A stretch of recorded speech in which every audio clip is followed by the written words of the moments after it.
When it comes to getting the most believable car salesman in the world, having the Pope in one of your vehicles takes some beating. And that's exactly what happened this week.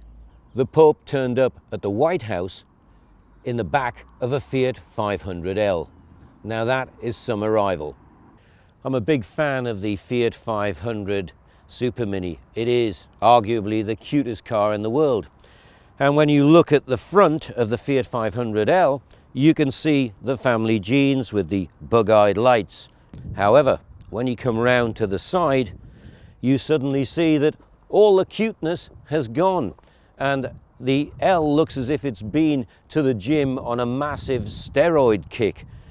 And when you get to the back, if it wasn't for the Fiat badge and the 500 with an L, you wouldn't recognize this as part of the Fiat 500. It's just like any other small people carrier. However, where it gets much better is when you come to the boot space. Now, in the normal 500, the boot space is strictly shopping bags. This has got real space. It's got a deep floor.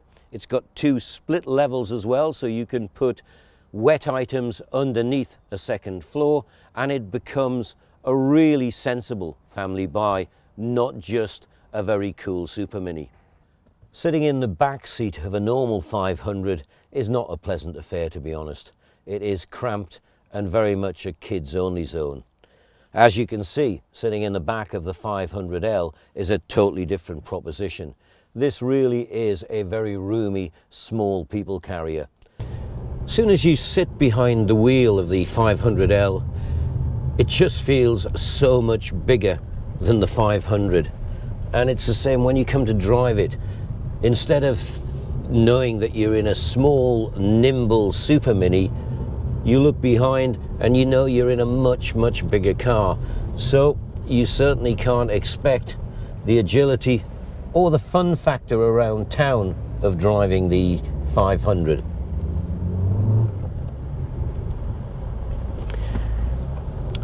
As a choice of engines, starting with the 0.9 litre petrol, which is frugal. You'll probably get 55-ish, up to 60 if you drive really gently to the gallon. But I think pulling this size of car, it will be underpowered for me. The 1.3 diesel is probably my best option because you'll get over 60 to the gallon, and it's got a reasonable degree of performance. Today I'm driving the 1.4 litre petrol, which is also probably a good compromise because basically it's got enough power to pull this bigger body. You'll get, the official thing is 55, 56 to the gallon. My reality is that you're looking at probably somewhere nearer 45 to the gallon in real life conditions. It's also not the cheapest for road tax because it's 145 grams per kilometre, and that will work out at £130 a year road tax. As I say, everything about it is bigger. Even the gear lever seems absolutely huge by any standard. It's just quite surprising. It's a very strange feeling with this gear lever, but in fairness, it's a very nice gear change. It's nicely laid out here in the cabin.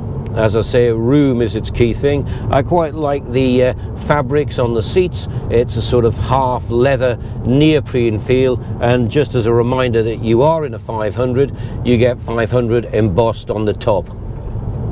The more I drive the 1.4 litre petrol, the more I realise the best word to sum it up is steady. It'll get you from A to B with no fuss at all, but there again, don't be expecting too much fun.